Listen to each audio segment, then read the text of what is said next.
voulons te dire ce matin que tu as les paroles de la vie, Seigneur. À qui nous pourrons aller, Seigneur? Tu as les paroles de la vie. Tu as les paroles qui restaurent. Tu as les paroles qui guérissent. Si tu connais ce chant, tu le chantes avec nous. Alléluia. Chante-le de tout ton cœur. Car il a les paroles de la vie. Alléluia.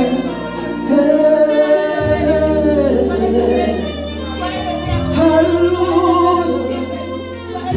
Chantons Jésus.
Bien-aimé, dis merci à Dieu pour sa présence ce matin au milieu de l'église.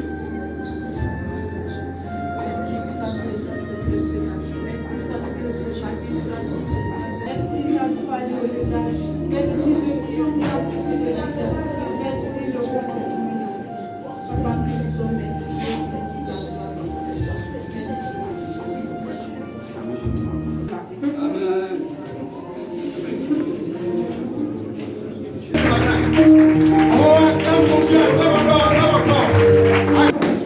Si je peux dire, j'apprendrai à je comprends qu'il a payé pour ma liberté. Écoute ce chant. Si je me tais, ne regarde pas ton voisin, profite de la présence de Dieu et laisse l'Esprit de Dieu envahir ton cœur. La voix du monde.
le Seigneur Jésus de Nazareth. Oh, yeah. Par ce chant ce matin, il monte ce lieu de sa présence. Il remplit ce lieu de son esprit, de sa présence. Alléluia. Dieu vous bénisse ce matin. Amen. Je bénis. Amen. En l'occurrence, d'abord, en premier lieu, la vie de notre papa, l'apôtre Gaillet, papa te bénit. Amen. Ce matin, je me tiens devant vous par sa grâce, par la grâce de Dieu. Amen. Nous venons d'un voyage de 3 jours et Dieu a fait beaucoup. Amen. Dieu a fait beaucoup. Nous sommes allés dans un camp de prière. Les œuvres du mal, les œuvres des ténèbres y étaient. Et le Seigneur nous a donné d'être des instruments entre ses mains.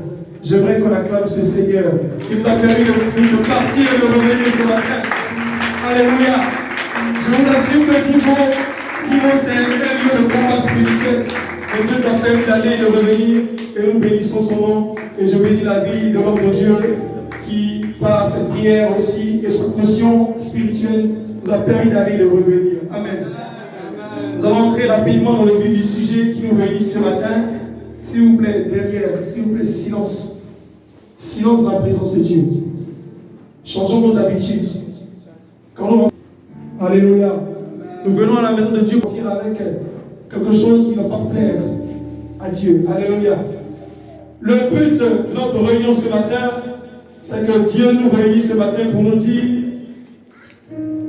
par ce thème, le torrent de Dieu, source de vie. Le torrent de Dieu, source de vie. Alléluia. Nous sommes le premier dimanche du 6e mois de l'année, calendrier grégorien. Amen. Et le Seigneur veut que nous parlions de quelque chose de très important. Le torrent de vie, le torrent de Dieu, source de vie. On va aller d'abord avec le verset de base. Allons-y, bien aimés. Jean 14, suivez bien la parole de Dieu. Prenez vos Bibles. Je lis la parole de Dieu. La Bible. Chacun sort sa Bible. Maman, s'il te plaît. Chacun va sortir sa Bible. Je lis la parole de Dieu. Jean chapitre 4, 10 à 14. Jésus lui répondit. Jésus répondit, si toi tu connaissais le don de Dieu, et qui est celui qui te dit, donne-moi à boire, tu lui aurais toi-même demandé à boire. Et il t'aurait donné de l'eau vive. Seigneur, lui dit la femme, tu n'as rien pour puiser, et le puits est profond. Tu n'as rien pour puiser, Jésus, et le puits est profond. D'où aurais-tu donc cette eau vive? Excusez-moi. Oui, vas-y, maman, je suis. Verset 12. Oui. Es-tu plus grand que notre Père Jacob, qui nous a donné ce puits, oui, et qui en but lui-même, ainsi que ses fils et ses troupeaux? Oui. Au verset 13. Au verset 13. Oui. Jésus lui répondit à la femme samaritaine, quiconque boit de cette eau aura encore soif. Verset 14. Mais celui qui boira de l'eau que je lui donnerai, oui, n'aura jamais soif. Dis à ton frère, tu n'auras jamais soif. Et l'eau, oui, que je lui donnerai deviendra en lui une source d'eau. Deviendra en lui quoi? Une source d'eau qui jaillira. Une source d'eau qui jaillira en lui jusqu'à la vie éternelle. Est-ce qu'on peut acclamer la parole de Jésus? Quitter la Judée pour se rendre en Galilée. Et lors de son parcours missionnaire, Jésus va se retrouver à passer forcément, lors de son retour vers la Galilée, il sera obligé forcément de passer vers la Samarie. Or, dans l'histoire, Samaritains et les Juifs n'ont pas de relation. Alléluia. C'est un peu comme certaines ethnies qui ne se parlent pas à cause d'une situation. Donc les Samaritains et les Juifs avaient des problèmes entre eux. Amen, amen. Depuis le temps des juges, depuis le temps aussi des rois où le royaume d'Israël était divisé. Alléluia. Donc il y avait des choses qui animaient encore, il y avait des choses encore qui étaient dans le cœur des deux tribus, des deux peuples. Amen. Mais tous étaient des enfants d'Abraham. Alléluia. Écoutez bien. Et Jésus passa par là, forcément. Et quand il passa par là, il trouva un puits. Et au bord de ce puits, il y avait une femme. La femme peut le croiser et il demande de l'eau à boire à cette femme. Et cette femme lui dit, mais toi qui es juif, comment peux-tu me demander de l'eau? Toi, tu sais qu'il y a des problèmes entre nous. Tu sais qu'il y a des difficultés entre nous. Ton ethnie, mon ethnie, on ne peut pas se parler. Amen. Mais Jésus insista.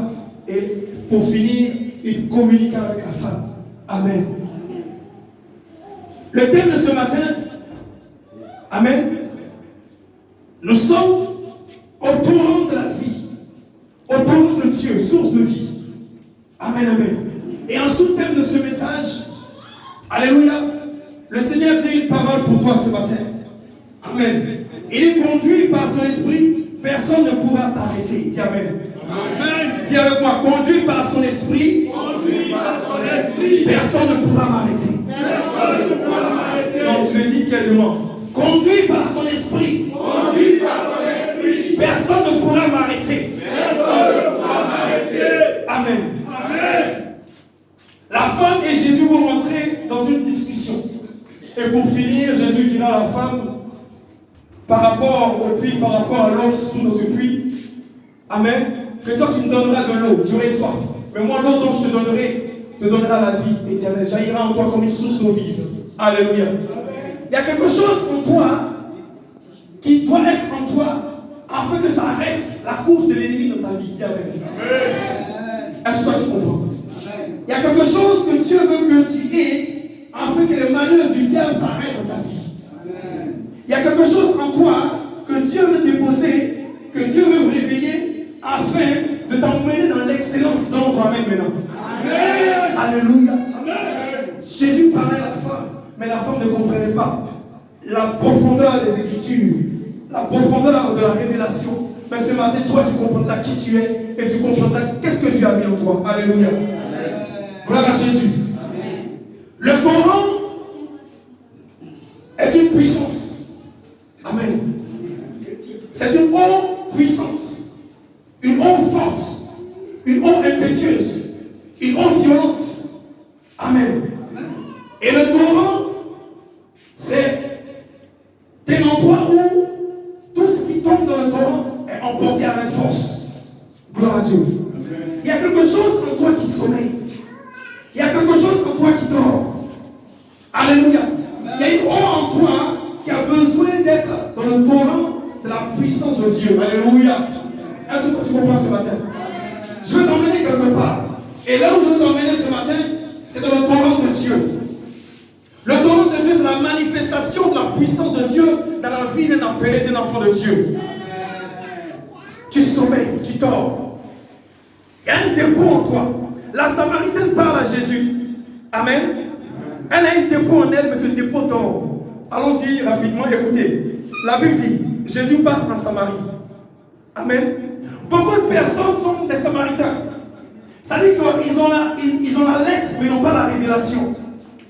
Amen, amen. Beaucoup de personnes, la femme dit, mais Jacob est notre père. Veux-tu dire que tu es grand que Jacob? Ça veut dire que cette femme connaissait la loi, elle connaissait les Écritures, mais elle n'avait pas la révélation. Amen.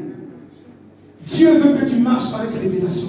Amen. Parce que tous ceux qui vont dans la victoire, tous ceux qui vont dans l'élévation, sont des personnes conduites, en plus de la lettre, sont conduits par l'Esprit.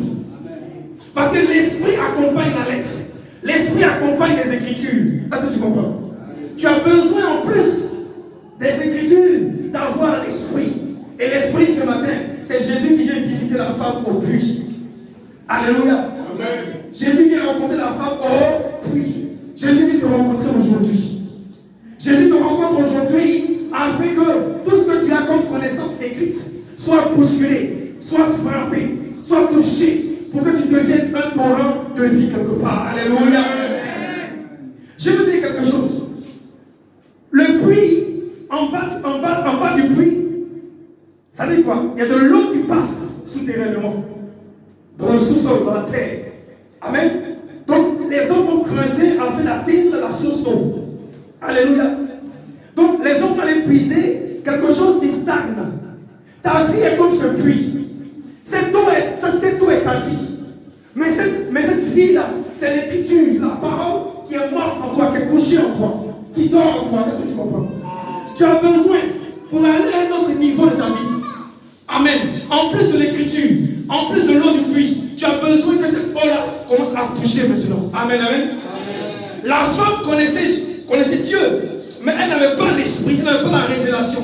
Beaucoup de personnes ont la connaissance écrite, ont la connaissance littéraire, ont la connaissance théologique, mais n'ont pas la révélation.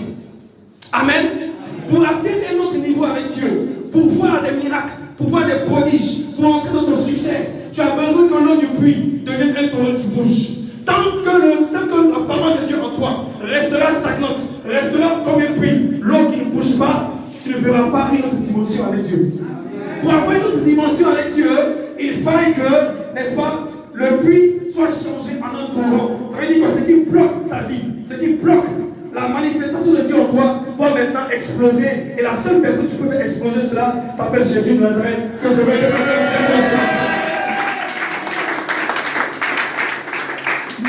Je vais t'expliquer quelque chose. Ce matin, je ne vais pas parler à des nouveaux chrétiens. Ce matin, je ne m'adresse pas à des nouveaux convertis. Je m'adresse à des personnes qui sont des Samaritains. Je m'adresse à des personnes qui connaissent, et tant soit peu, la parole. Ils ont l'écriture, mais ils ne vont pas loin avec Dieu. Et ça dérange Dieu. Dieu veut que tu ailles à un autre niveau de la profondeur de sa présence. Est-ce que tu comprends? Est-ce que toi tu comprends? Je veux dire quelque chose. Jésus, avant de retourner, était déjà passé. Combien de fois Jésus n'est pas passé dans ta vie? Combien de fois Jésus, la parole de Dieu, l'écriture n'est pas passée dans ton cœur, n'est pas passée dans ton oreille? Mais qu'est-ce qui a changé avec toi et Dieu? Amen. Tu as entendu parler, mais tu n'as pas encore compris, tu n'as pas encore vu la dimension de la puissance de Dieu. Alors Jésus revient, comme il est revenu en Samarie, pour croiser maintenant cette femme. Pour lui dire, c'est vrai, je suis passé, la parole est passée une fois, l'écriture est passée une fois chez vous, mais vous n'avez pas compris ce que disait l'écriture. Ce matin, tu as entendu parler de Dieu, mais ce matin, tes yeux feront la gloire de Dieu. Acclame le Seigneur très très fort. Il arrive à un moment donné de ta vie que la parole doit bouger en toi. Je ne sais pas si tu comprends où je veux partir avec toi ce matin. Tant que la parole de Dieu est comme l'eau du puits, tu ne verras jamais la révélation. La femme croyait que l'adoration était chez eux. La femme croyait que sa connaissance intellectuelle, ses capacités physiques, tout ce qu'elle avait connu était réellement Dieu. Mais elle n'avait qu'une connaissance partielle. Elle ne connaissait qu'en partie. Mais elle ne connaissait pas encore une autre partie de la puissance de Dieu. Ce matin, Dieu veut te montrer qui il est. Ce matin, Dieu veut aller loin avec toi. Ce matin, Dieu veut aller en profondeur avec toi. Mais il veut que sa parole dans ton cœur, sa parole dans ton cœur puisse devenir maintenant, non pas une eau du puits qui est bloquée, qui reste là, qui ne bouge pas. Amen. Où il n'y a pas de miracle, il n'y a pas de prodige, il n'y a pas de témoignage. Tu viens à l'église, tu connais les Écritures, tu écoutes la parole de Dieu, mais rien ne bouge dans ta vie. Ce que Dieu veut désormais, en ce mois de juin, ce que Dieu veut désormais, c'est que la parole de Dieu en toi devienne un miracle pour toi, devienne un miracle pour toi, devienne un prodige pour toi, devienne un succès pour toi. La parole de Dieu en toi doit devenir, n'est-ce pas, la source qui va t'inonder, mais qui va inonder plusieurs. Alléluia. Alléluia. Cette source d'eau, elle doit bouger en toi ce matin. La parole doit être en mouvement en toi ce matin. Et pour que la parole de Dieu bouge, pour apporter la vie partout où elle va, il faille que cette parole-là soit en contact avec le maître des maîtres, le Seigneur des seigneurs, le Dieu créateur des cieux, de la terre, de l'univers. Son nom c'est Machia. Alléluia. Il y a une eau qui attend. Il y a une eau qui attend le mouvement de l'esprit. Jésus au puits. Amen. C'est l'esprit de Dieu face aux eaux. À la création, il y a eu quoi? Il y a eu l'esprit de Dieu qui vient sur les eaux. Et on dit quoi? La Bible dit que l'esprit de Dieu était en mouvement, se mouvait sur les eaux. Donc, écoutez, tu peux avoir la parole, tu peux t'asseoir à l'église, tu peux chanter, tu peux prier. Amen. Mais ça ne suffit pas. Il te faut l'esprit en mouvement. Il faut que l'esprit en mouvement. Regardez, quand le vent vient sur l'eau, l'eau aussi calme cette fois, aussi calme qu'elle soit, quand le vent approche, amen, l'eau est en mouvement. La parole de Dieu ce matin doit être en mouvement pour que la source d'eau qui est en toi devienne une bénédiction pour plusieurs. Alléluia. Alléluia. Il y a un courant en toi ce matin. Il y a un courant en toi ce matin. Il y a une puissance en toi ce matin. Tu as entendu la parole une fois, mais la deuxième fois, tu ne vas pas entendre de la même manière. Tu as entendu la révélation, tu as entendu la parole une fois. Ce message, tu l'as entendu une fois, mais la deuxième fois, il te fera quelque chose d'extraordinaire. Tu as vu Dieu passer une fois dans ta vie, et aujourd'hui, tu n'es pas encore satisfaite. Mais la deuxième fois, ça veut dire quoi? Maintenant où tu es en train de passer, maintenant, les choses vont bouger dans ta vie. Amen. Tout ce qui était arrêté, tout ce qui était stagnant, tout ce qui ne bougeait pas, va commencer à bouger à partir d'aujourd'hui. Donne-moi toi, amen fort. Amen. Tout dépend de ce que tu laisses l'Esprit de Dieu être en mouvement sur la parole. Amen. Jésus au puits, la femme a arrêté. La femme représente le puits. Et l'eau qui est dans le puits, c'est la connaissance de cette femme par rapport à Dieu. Amen. Mais malgré toute la connaissance qu'elle avait, elle ne voyait pas encore. Elle ne comprenait pas encore les choses du royaume. Tu as besoin de voir les choses du royaume. Et celui qui peut te les expliquer, c'est le Saint-Esprit. Que j'aimerais que tu acclames très fort ce matin. Acclame le Saint-Esprit.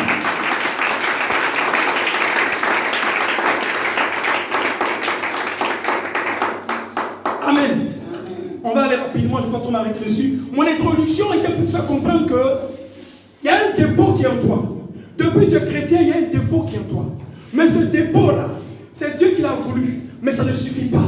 Tu as besoin que ce dépôt soit présenté à la puissance. Amen. La puissance révélatrice du Saint-Esprit.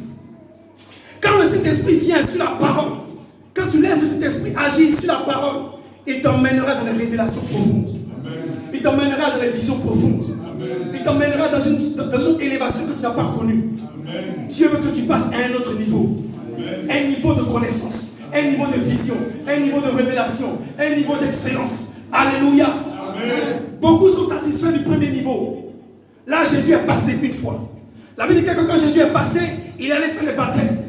Mais quand Jésus est repassé, il est venu pour apporter la révélation. Amen. Alléluia. Le Seigneur te visite ce matin. Le Seigneur te visite ce matin. Le Saint-Esprit te visite ce matin. La révélation est à ta portée ce matin. On m'allons-y rapidement, s'il vous plaît. 1 Roi 17. Oui. Ni rosée, Oui. ni pluie. Sinon à ma parole. Sinon à ma parole. Ok. Verset 2. Oui. Et la parole de l'Éternel fut adressée. Et la parole de Dieu fut adressée à Élie. En ces mots. Oui. Pars d'ici. Pars d'ici. Dirige-toi vers l'Orient. Dirige-toi vers l'Orient. L'Orient, l'Est. Et cache-toi. Et cache-toi. Et comment cache-toi? Près du torrent. Près du torrent. De Guérit.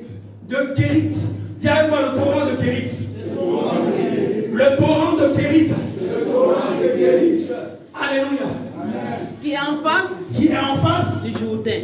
La Bible déclare que le torrent de Guérit est où ça? En face du Jourdain.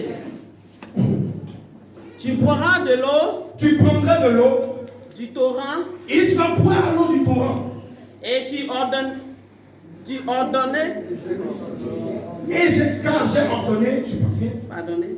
Et j'ai ordonné. Oui. Au corbeau. J'ai ordonné au corbeau. De te nourrir là. De te nourrir là. Il partit. Il partit.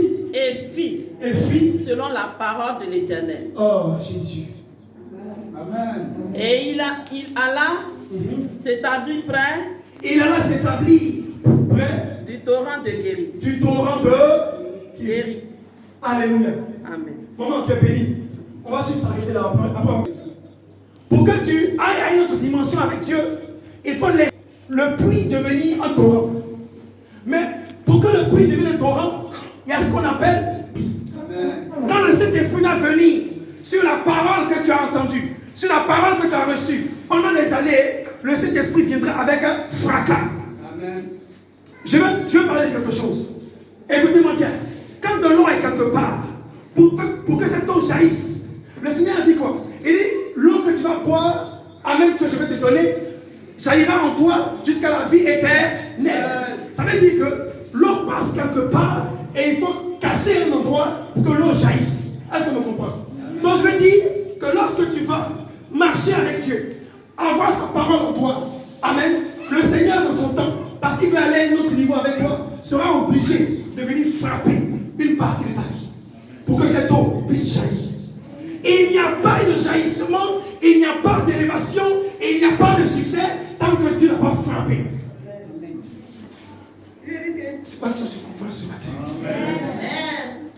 Tu veux l'élévation, tu veux le succès, mais attends-toi à ce que Dieu vienne frapper. Tu me comprends? Amen. Le torrent de Kérit, c'est cette eau qui est en toi, qui lorsque Dieu t'appelle, lorsque Dieu te choisit, amen, il te met à part pour faire sortir en toi ce qu'il y a de meilleur. Mais ce qu'il y a de meilleur qui doit sortir en toi doit passer par les difficultés que Dieu m'a présentées pour que tu sois élevé. J'appelle ça l'épreuve. L'épreuve. Écoutez bien. Tu as eu des épreuves concernant le premier niveau, qui est le niveau de la connaissance scripturaire. La connaissance écrite, il y a un certain niveau d'épreuve. Quand tu dis dans le Seigneur, quand on dit, tu aimeras ton prochain comme toi-même, ça, il y a son épreuve. Tu me comprends?